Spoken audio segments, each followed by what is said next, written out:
Hey, ¿qué tal? Bienvenidos. El día de hoy estamos continuando con esta serie de 3 talleres que el equipo de Visión Global ha planeado para que durante este verano, mientras todavía no comienza el Instituto de Visión Global, puedas ir también ahí aprendiendo. Y hemos estado hablando acerca del Evangelio.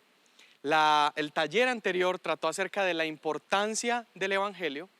Hoy vamos a estar hablando acerca de la base o el fundamento del Evangelio, y la próxima será acerca de el poder del Evangelio. Estuvieron viendo la última parte, la última sesión que dio David acerca de la importancia del Evangelio. David hablaba acerca de lo que el Evangelio produce en nuestras vidas, ¿no? Cómo el Evangelio debe ser recibido para que podamos recibir salvación. Y el día de hoy vamos a estar hablando un poco más detrás de lo que conversábamos en la última clase. Vamos a estar hablando qué es lo que hace que el Evangelio sean buenas noticias. ¿Cuál es esa base detrás del Evangelio? Bueno, sabemos que Evangelio significa buenas noticias. Y podemos llegar a pensar, bueno, son buenas noticias porque significa que Jesús nos ama o que Dios nos ama. Son buenas noticias porque significa que Dios manifestó su amor para la humanidad en entregar a su Hijo a morir en la cruz por nosotros. Y eso es verdad. Pero ¿qué hay detrás de ese acto impresionante de amor que es el Señor enviando a su Hijo a morir por nosotros? ¿Qué es lo que ocurre y cuál es ese fundamento que hace que hoy podamos llamar a esas noticias buenas noticias? Y quiero partir diciendo que para que algo sea una buena noticia, tiene que haber una mala, ¿no? Tiene que existir una mala noticia para que entonces algo sea llamada una buena noticia. Y por ahí es por donde comenzamos. El Evangelio es una buena noticia porque el mundo sin Cristo está en una condición sumamente compleja, está en una condición triste, dolorosa, y es lo que vamos a estar viendo el día de hoy. A veces pensamos que el Evangelio solamente lo necesita aquella persona que está sufriendo de hambre o sufriendo de frío. Pensamos que la obra misionera o el trabajo del misionero debe ser ir a los lugares donde hay más escasez económica, donde hay una necesidad material. Y pensamos que ese es el enfoque muchas veces de la obra evangelística, ¿no? Poder suplir esa necesidad temporal de las personas. Pero cuando estudiamos la base del Evangelio, nos damos cuenta que realmente absolutamente toda la humanidad se encuentra en una condición de gran necesidad. El Evangelio es esta respuesta no solamente a la necesidad de unos cuantos. El Evangelio es la respuesta a la necesidad de la humanidad. Y vamos a estar viendo eso el día de hoy. La necesidad que satisface el Evangelio no es una necesidad que solamente comparte un grupo pequeño de personas. No es una necesidad que solamente comparten aquellos en escasez económica. O una necesidad que solamente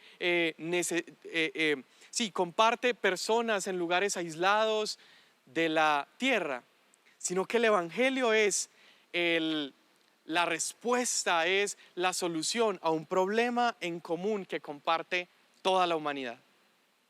Aquí quiero hacer un pequeño paréntesis, y es que muchas veces el mensaje que nosotros compartimos o predicamos, de alguna manera lo tratamos de encajar a la necesidad de la persona que está escuchando el mensaje. Es decir, no sé si lo has hecho, yo lo he hecho, pero si te encuentras con una persona que está atravesando un proceso de divorcio, muchas veces nuestro mensaje es: hey, Dios puede restaurar tu matrimonio, ¿sí o no? Yo lo he hecho. O si nos encontramos con una persona que está pasando por necesidad económica, es como si tomáramos el mensaje del Evangelio y lo tratamos de adaptar a esa necesidad de la persona y decirle: hey, nuestro Dios, Él es el dueño del oro y la plata, y si tú pones tu fe y tu confianza en Él, entonces Él va a restaurar tus finanzas. Y pareciera que es lo mismo que hacemos cuando vamos a un viaje misionero o a un lugar donde hay mucha necesidad o pobreza, como que tomamos el Evangelio y simplemente lo como enfrascamos o lo presentamos de acuerdo a la necesidad de la audiencia que nos escucha. Y eso trae consigo un problema, y el problema es que si yo llevo ese mismo mensaje, digamos, de Dios puede restaurar tu familia, y voy y lo presento a una persona que no conoce a Cristo, pero vive en un entorno familiar saludable, vive bien con las personas en su hogar, entonces mi mensaje no va a tener importancia para esa persona, ¿sí? La necesidad de esa persona no va a ser suplida con el mensaje que estoy llevando, porque lo que he hecho es tomar el evangelio y adaptarlo de acuerdo a necesidades humanas. Hoy, la clase de hoy, la base del evangelio, nos va a demostrar que el evangelio no solamente es un mensaje efectivo, pero también es un mensaje urgente para toda la humanidad. Es un mensaje que si vas con una persona en la India, en un lugar de alta necesidad y suma escasez, y presentas el mensaje a esa persona, va a ser un mensaje efectivo, pero también va a ser un mensaje efectivo que si vas a una persona de un estrato socioeconómico alto, que vive con lujos, que vive en un buen entorno, presentas el mismo mensaje a esa persona y de igual manera será un mensaje efectivo. ¿Por qué? Porque el evangelio son buenas noticias para unas terribles condiciones en las que se encuentra la humanidad sin Cristo, y esto vamos a empezarlo a ver. Número uno, toda persona que nunca ha escuchado el evangelio se encuentra en una condición, y es la condición de pecador. Ese es el primer problema que encontramos en común con toda la humanidad. La humanidad sin Cristo es pecador. El hombre sin Cristo es pecador. La mujer sin Cristo es pecador. Y esa condición no solamente va a funcionar con una persona de bajos recursos, pero también va a funcionar con una persona que aparentemente vive bien, ¿sí? Sea que estés en un lugar remoto en Surasia o en una ciudad acá en los Estados Unidos, toda persona sin Cristo es pecador. Entonces yo quiero que ahí donde estás tú puedas ir tomando nota. Esta es la primera condición que tenemos en común todos los seres humanos sin Cristo. Dice Romanos capítulo 3, verso 23. Pues todos han pecado. Dice algunos, no, todos han pecado y están privados de la gloria de Dios. Esto es Romanos 3:23. Leemos ahora Romanos 3, versos 10 al 12. Dice, así está escrito, no hay un solo justo, ni siquiera uno. No hay nadie que entienda, nadie que busque a Dios. Todos se han descarriado, a una se han corrompido. No hay nadie que haga lo bueno, no hay uno solo. La primer condición triste, esa condición de gran necesidad que comparte la humanidad sin Cristo es pecador. Todos han pecado. Ahora, el pecar tiene una consecuencia.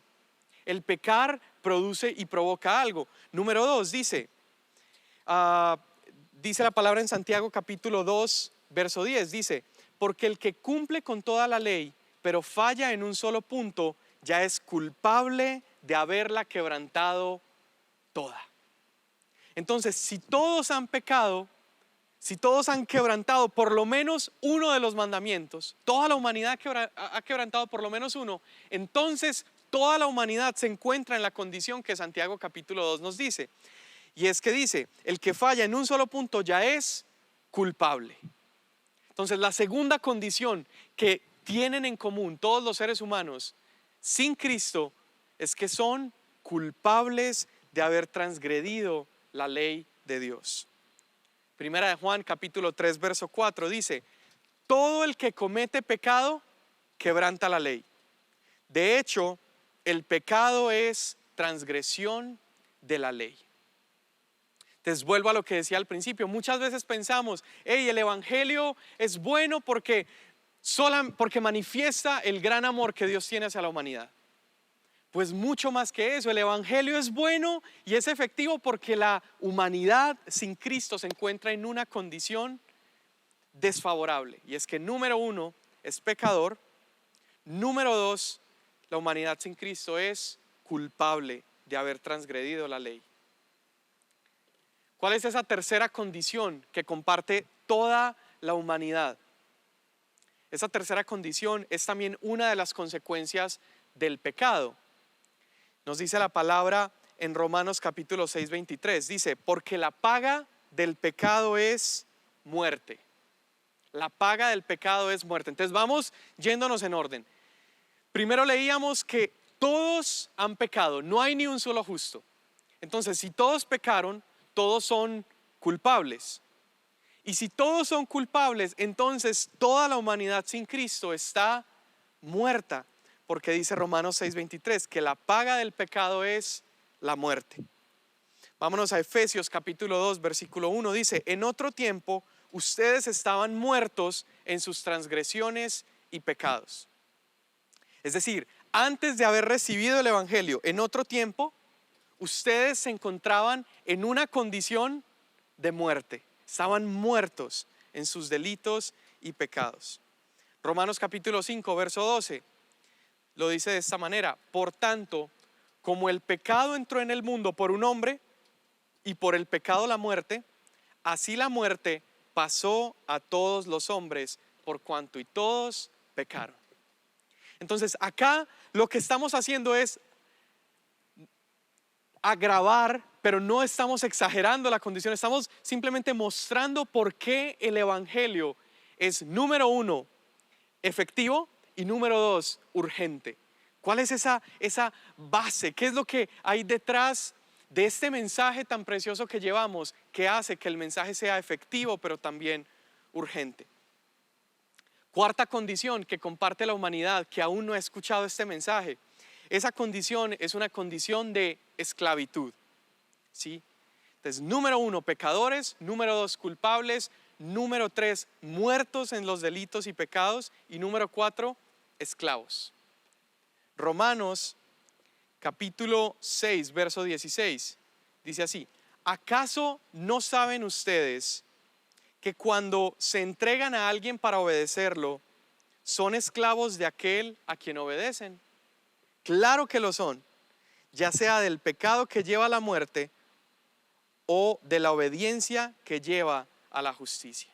Pablo nos está diciendo acá en Romanos que toda persona que obedece a los deseos de su carne, que obedece a los deseos de la naturaleza pecaminosa, entonces se está haciendo esclavo de ese amo, se hace esclavo del pecado. Volvemos al primer punto: si toda la humanidad ha pecado, entonces toda la humanidad sin Cristo, toda la humanidad que no se ha encontrado con este mensaje precioso, es esclava del pecado. Entonces empezamos a ver cómo la condición del ser humano sin Cristo es sumamente grave.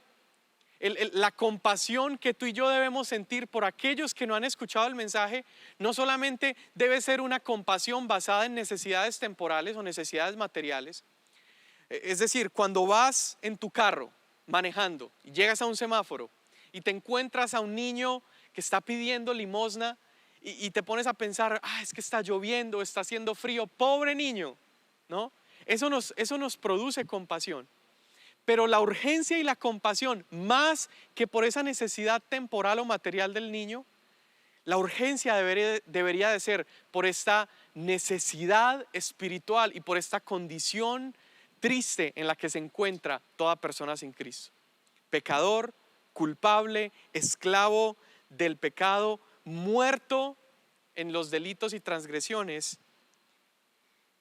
Y antes de entrar a la quinta condición, solo leo un pasaje más. Dice Juan capítulo 8 verso 34, dice: Jesús le respondió: de cierto les digo que todo aquel que hace pecado, esclavo es del pecado.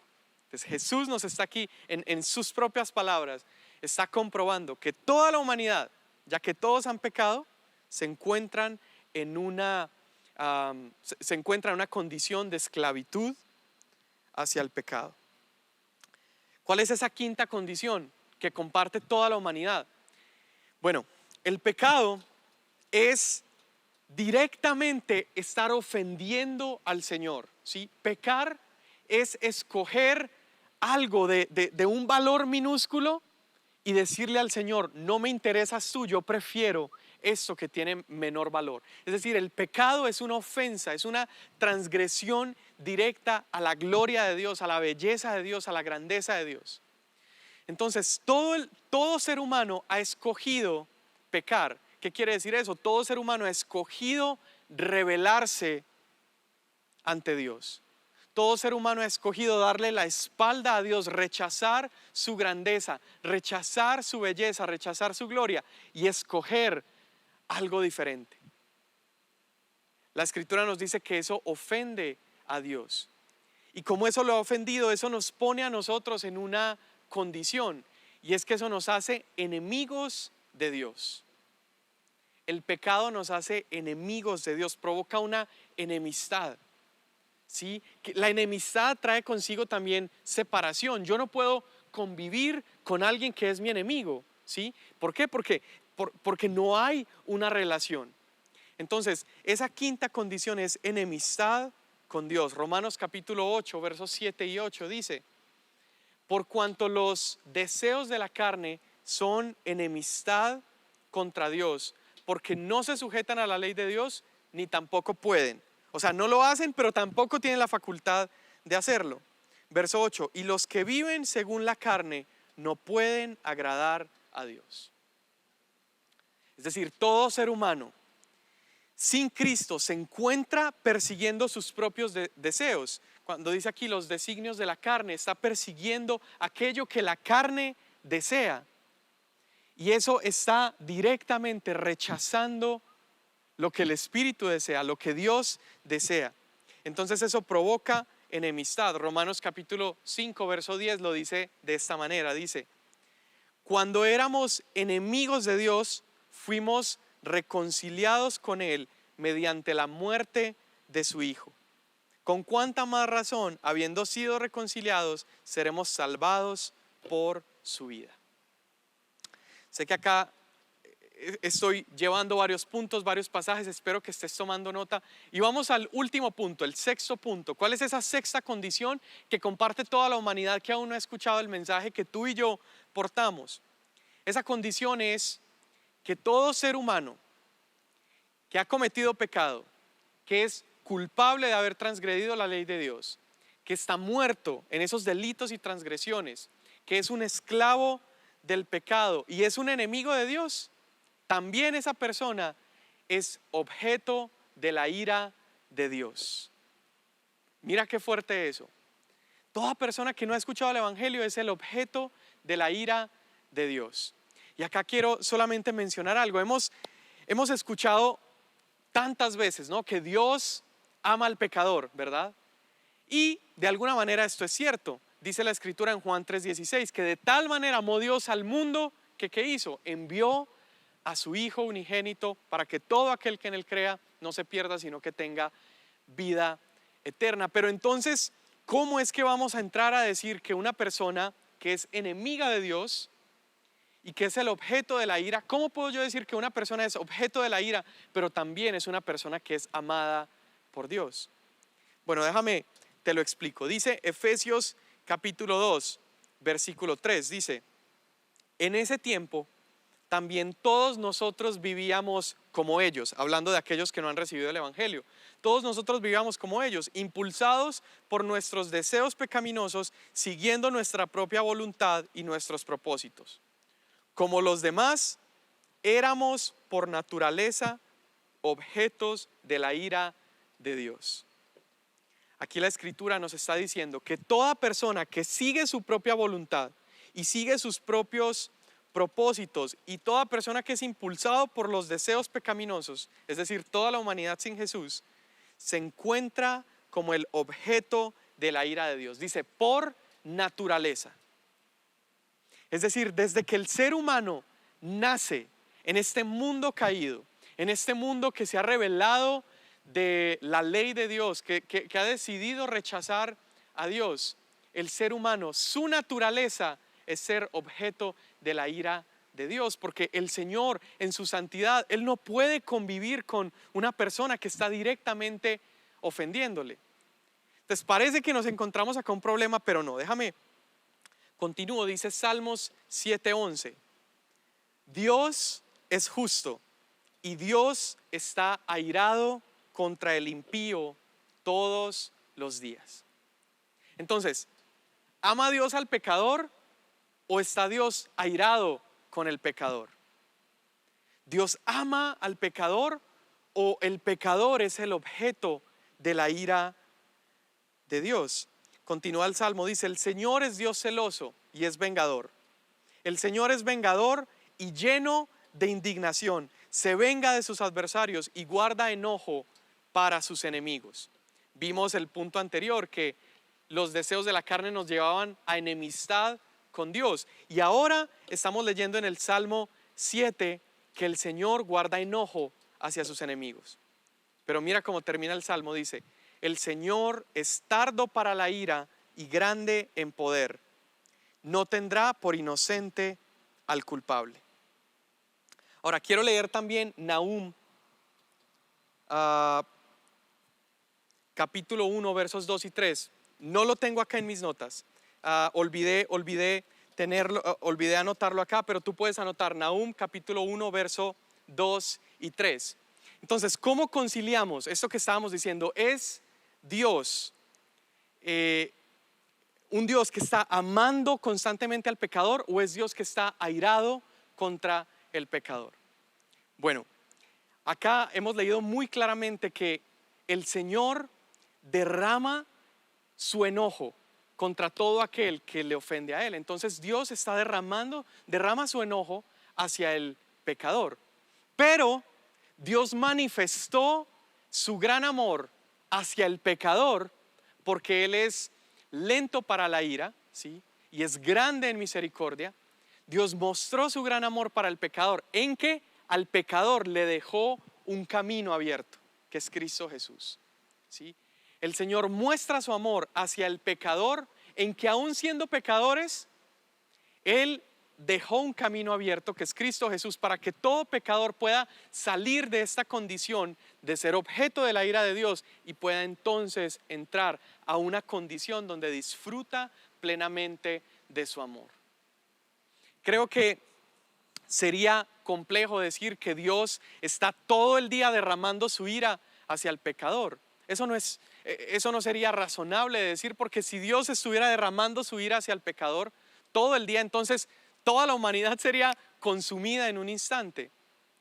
Pero Dios guarda este enojo y esta ira que siente hacia el pecador, pero aún así dice la Escritura que el Señor hace llover sobre justos e injustos. Es decir, aún el peor de los pecadores disfruta cada día un poco de la misericordia y del favor de Dios. Pero el pecador que no ha conocido a Cristo no puede disfrutar en plenitud todo el amor de Dios.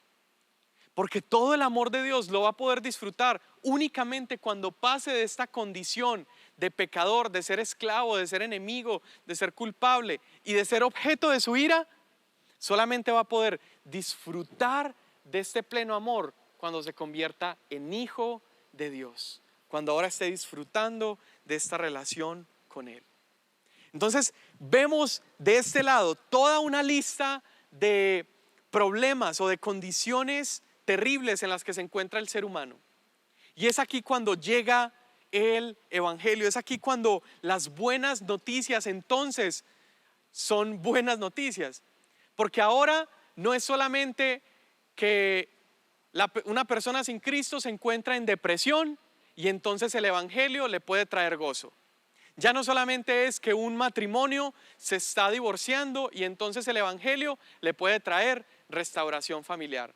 Ya no es solamente que una persona en escasez se encuentra con Cristo y entonces sus finanzas son restauradas. No, nos damos cuenta que detrás de todo eso hay una necesidad mayor, y es la necesidad eterna del ser humano.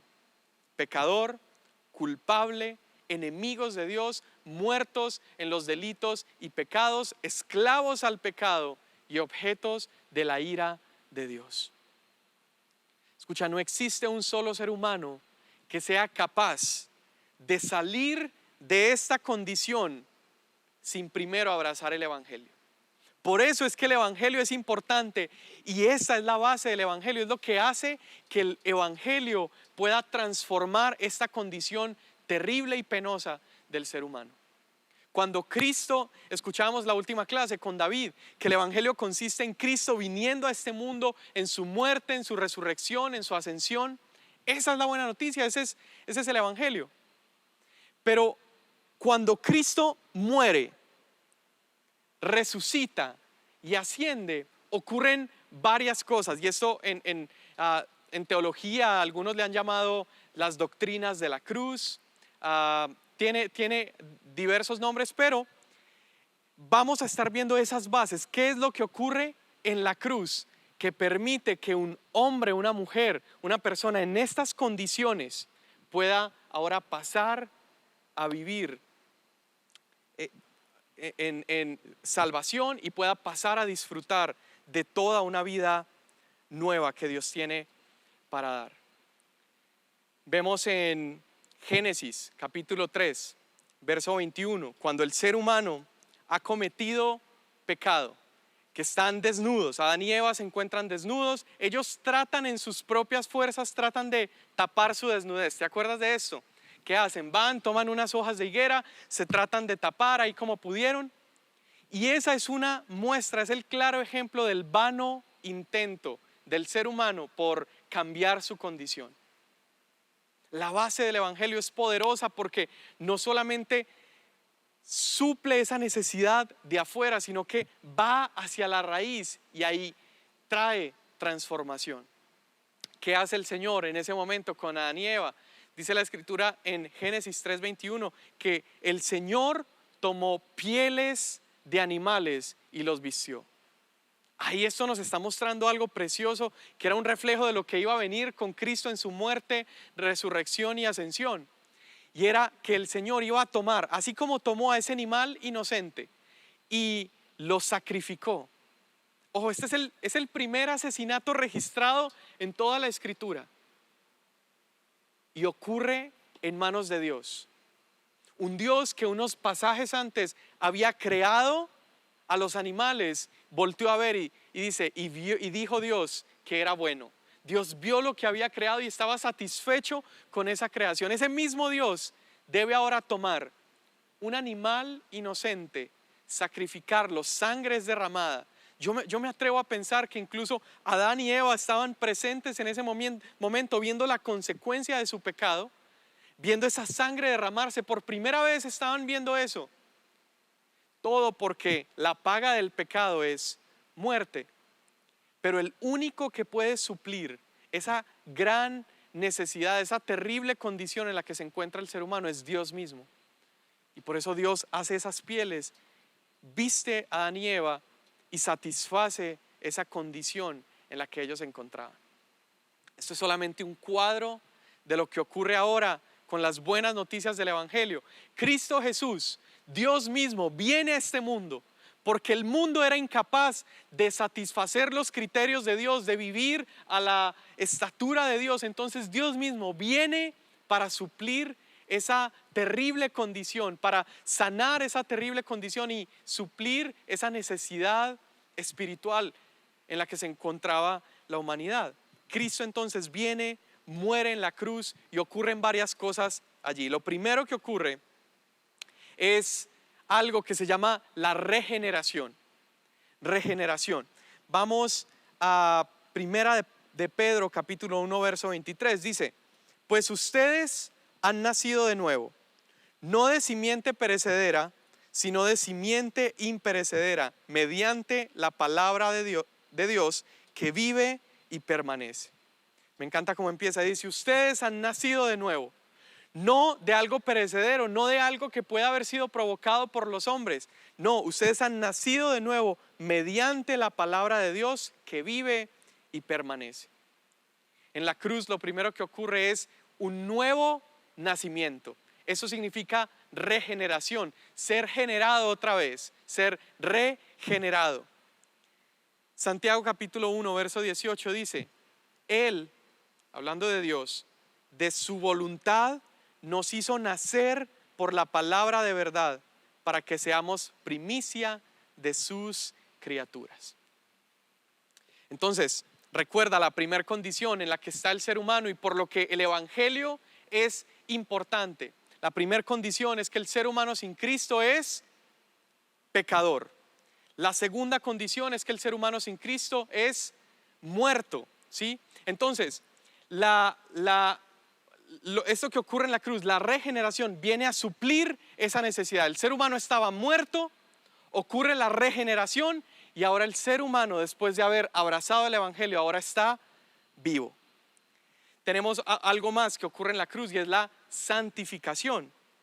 Dice Romanos capítulo 6, verso 22, mas ahora habéis sido libertados del pecado y habéis sido hechos siervos de Dios y tienes por fruto la santificación y como fin la vida eterna. Entonces, ¿cuál era otra condición en la que estaba el ser humano? Era pecador. En la cruz ocurre la santificación y ahora ese pecador puede ser llamado santo. Fíjate por qué el evangelio es poderoso. Fíjate cuáles son las bases que hacen que el evangelio y esta obra de Cristo en la cruz tenga un impacto eterno en la humanidad. Es porque está transformando no solamente la necesidad externa, pero está yéndose a la raíz.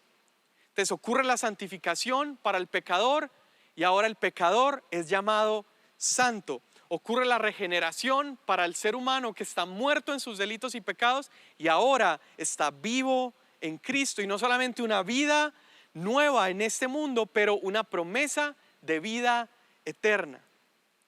Número 3, el ser humano se encuentra en esta condición de esclavitud. ¿Sí? Esclavos a los delitos y pecados. Jesús diciendo que todo aquel que comete pecado, esclavo es del pecado. Y en la cruz ocurre algo. En la cruz, con su muerte, con su resurrección, ocurre algo que se llama la redención. La redención. Cuando tú buscas el significado de redención, redención es conseguir la libertad de una persona o sacarla de la esclavitud mediante el pago de un precio. Eso es la redención. Y eso ocurre en la cruz. El Señor está dando su vida en rescate por nosotros. Nosotros éramos esclavos del pecado y el Señor da su vida como un pago, como una prenda. Él está dando su vida para rescatarnos. Dice Efesios capítulo 1 verso 7, dice, en Jesús, en quien tenemos redención por su sangre, el perdón de pecados según las riquezas de su gracia. Entonces, ¿de qué se trata esta libertad? Cuando muchas veces hablamos, no, y Jesús nos hace libres, el evangelio nos ha hecho libres. Bueno, pero ¿nos ha hecho libres de qué o para qué somos libres? Nos ha hecho libres de esta condición terrible en la que estábamos, una condición de esclavitud. Literalmente el pecado había puesto grilletes sobre nuestra vida. Pertenecíamos al pecado, pero Cristo nos compró. Cristo nos compró, Él pagó por nosotros. Y ahora, una persona que antes era esclava recibe esa redención y el día de hoy se encuentra libre en Jesús. Número 4, ocurre algo. El evangelio, una de estas doctrinas, una de estas cosas que ocurre con la muerte, resurrección y ascensión de Jesús es la justificación. Somos justificados por medio de la fe que es en Cristo Jesús. Y lo que hace la justificación es que toma al culpable, que estaba en esta condición de culpa, recibe la justificación y entonces ahora es inocente. Hay algo que se llama la imputación. Imputar es transferir, es cargar a la cuenta de alguien, ¿sí? Y lo que ocurre con la justificación es que la justicia de Cristo, aquel que nunca pecó, aquel que no cometió pecado, esa justicia nos es imputada. Es decir, esa justicia es cargada a nuestra cuenta. Pongámoslos en términos económicos. Tú tienes una deuda que no puedes saldar. En tu banco estás en negativo. Y la justificación es esa justicia que no es tuya, es imputada, es cargada a tu cuenta. Es Dios viniendo y saldando esa deuda. No por tu esfuerzo, no por lo que tú hayas tenido o por lo que tú pudieras lograr, es imputado porque Él lo tiene y Él nos lo ha dado. Justificación puede ser definida como el acto por el cual los hombres o pecadores injustos son hechos justos a la vista del Dios justo y santo. Mira, la necesidad suprema de todo ser humano que aún no ha escuchado el Evangelio no es ni siquiera que se una a una comunidad. La necesidad más grande no es siquiera que Dios satisfaga su necesidad económica o temporal. La necesidad más grande de una persona injusta es la justicia de Dios. Y es hermoso porque en la cruz el Evangelio trae consigo esta justificación. Dice así, Romanos capítulo 3, verso 24. Así que, como por la transgresión de uno vino la condenación a todos los hombres, aquí está el mismo término, la imputación. Por la transgresión de uno, a todos los hombres se nos es cargado a nuestra cuenta el pecado. ¿De quién está hablando aquí? Está hablando de Adán. Por el pecado de Adán, entonces a toda la humanidad, a todo nuestro género, a toda la raza humana, se le ha cargado a su cuenta. Entonces aquí vemos la imputación, ¿sí? Fue imputada la injusticia de Adán o el pecado de Adán a toda la humanidad. Pero lo vemos ahora en el sentido contrario. Dice, de la misma manera, por la justicia de uno, Cristo Jesús, vino a todos los hombres la justificación de vida. Perdón, esto era Romanos 5, 18. Ahorita les dije Romanos 3. Puedes anotar ahí Romanos 3, 24 y Romanos capítulo 5, versículo 1 dice, somos justificados pues por la fe y tenemos paz para con Dios por medio de nuestro Señor Jesucristo. Somos justificados por la fe. ¿Cuál fe? La fe que es en Cristo Jesús. Entonces estás viendo las bases del Evangelio. Lo que el Evangelio trae consigo, que lo hace tan bueno. Claro, es Dios manifestando su amor hacia la humanidad, pero es Dios resolviendo estas incógnitas en las que vivía el ser humano. Es Dios resolviendo estas necesidades profundas y esta condición penosa. Número 5, algo que ocurre en la cruz y algo que carga consigo el Evangelio es la reconciliación. El Evangelio es el mensaje de reconciliación. Esto lo hemos escuchado ya varias veces en las clases de David, cuando nos ha enseñado acerca del ministerio de la reconciliación. Y la reconciliación es algo que solamente es posible gracias al Evangelio. ¿Por qué? Porque es algo que ocurre en la cruz. Dice 2 Corintios capítulo 5, verso 18. Dice, todo esto proviene de Dios, quien nos reconcilió consigo mismo por Cristo. Entonces, acuérdate, ahorita hablábamos de las condiciones del ser humano. El ser humano ha pecado, es culpable, ha transgredido la ley de Dios, se encuentra en esta condición de injusticia y de pecado, y eso provoca que haya una enemistad del ser humano y Dios. Cuando hay enemistad, hay una distancia, hay un abismo, hay una separación. Y por ende, una persona que es enemiga de Dios no puede por su propia voluntad encontrarse con Él. ¿Por qué? Porque hay una separación. Y por eso es precioso lo que produce el Evangelio. Es precioso porque dice acá, dice, todo esto proviene de Dios, quien nos reconcilió consigo mismo por medio de Cristo.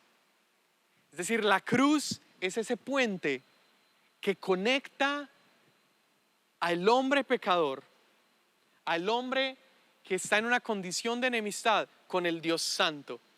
Eso es lo que hace el Evangelio. El Evangelio está conectando al Dios Santo con el hombre pecador. Y ahora, después de la reconciliación, ya no hay más enemistad, sino que el enemigo de Dios ahora puede llamarse amigo de Dios. Amigo de Dios. Ahora sabemos que no solamente nos hace sus amigos, sino que va mucho más allá. Dice que el Espíritu en nosotros nos hace clamar, Abba, Padre, y nos da esta certeza de que somos sus hijos. Entonces la reconciliación es esta doctrina preciosa, es esta base, es este fundamento precioso del Evangelio que hace que tú y yo no solamente pasemos de un estado de separación y no solamente lleguemos a ser amigos, pero mucho más que eso, nos hace sus hijos. Wow. Número 6, ocurre algo en la cruz que se llama la propiciación. Propiciación, si tú has tomado el tiempo de leer el Antiguo Testamento, te vas a dar cuenta que es una palabra que se repite cientos de veces. Y propiciación es ese acto donde alguien inocente toma la culpa o toma el lugar de una persona culpable y entonces transfiere, igual, es imputada esa culpa y ahora esta persona disfruta de una condición de libertad, de vida. Cuando lees, por ejemplo, el libro de Levítico y cuando estás leyendo todas las instrucciones del templo y el tabernáculo, ¿qué era lo que hacían? Hacían propiciación. Cuando un hombre o una mujer pecaban, ellos debían traer al templo un animal, imponían sus manos sobre ese animal y había como una imputación, una transferencia. De manera simbólica, el pecado del hombre o de la mujer era transferido a este animal y este animal moría en propiciación. Eso quiere decir que el animal moría en lugar de ese hombre o esa mujer, tomaba su lugar para que ahora ese hombre y esa mujer pudieran vivir. El problema era que le duraba unas cuantas horas o un par de días hasta que otra vez habían cometido pecado y debían realizar otra vez un sacrificio de propiciación. Entonces, el sexto fundamento, la sexta base del Evangelio es la propiciación. Vamos a la escritura, primera de Juan capítulo 2, versículo 2 dice, y Él es la propiciación por nuestros pecados. Y no solamente por los nuestros, sino también por los de todo el mundo. Lo que está diciendo Juan aquí es que el Señor Jesucristo, Él es el que toma el lugar por nosotros, por nuestros pecados. Aquel que no había cometido pecado se convirtió en pecado para que ahora nosotros pudiéramos vivir como hijos de Dios. Esa es la propiciación. Y es algo impresionante porque la propiciación hace que toda persona que era el objeto de la ira de Dios ya no tenga que pararse frente a Dios y recibir todo el peso de su ira y de su castigo justamente merecido por haber dado la espalda, por haber quebrantado la ley. Ahora el pecador tiene a alguien que se ha parado enfrente de él y se ha hecho propiciación, alguien que ha tomado su lugar. Eso es lo que hizo Cristo en la cruz. Entonces, las bases del Evangelio son sumamente hermosas, hacen que veamos al Evangelio radicalmente diferente y no solamente como un bonito mensaje que damos, sino ahora lo vemos como un mensaje que es urgente y efectivo. Urgente porque toda persona que aún no lo ha escuchado se encuentra en esa condición temible. Y efectivo porque es el único mensaje, el Evangelio es el único mensaje que por estas bases, la reconciliación, la propiciación, la justificación, la redención, la regeneración, la justificación, es el único mensaje que puede transformar la condición de la humanidad y ahora poder pasar a vivir de una manera diferente. El pecador, gracias a la santificación, ahora es santo. El muerto, gracias a la regeneración, ahora es vivo. El esclavo, gracias a la redención, ahora vive en una condición de libertad. El culpable, gracias a la justificación, ahora vive en un estado de inocencia, por esa inocencia que fue imputada. Aquel que era enemigo de Dios, gracias a la reconciliación, Dios reconciliándonos consigo mismo, ahora vive en una condición de amistad y de hijo y de adopción. Aquel que era el objeto de la ira por la propiciación que viene con el Evangelio, ahora es objeto del amor de Dios. Quiero terminar con Isaías 53. Dice, ciertamente Él llevó nuestras enfermedades, Él sufrió nuestros dolores, y nosotros lo tuvimos por azotado, por herido de Dios y abatido. Mas Él herido fue por nuestras rebeliones, Él fue molido por nosotros. Eso es lo precioso del Evangelio, que Él padeció para que toda esa condición en la que nos encontrábamos ya no sea más lo que nos identifique, y ahora tú y yo podamos vivir de una manera diferente. Hoy, aunque veamos un mundo que está sumido en depresión, tenemos que entender que el Evangelio es urgente y es importante, pero más allá que la depresión, porque el mundo vive en esta gran condición.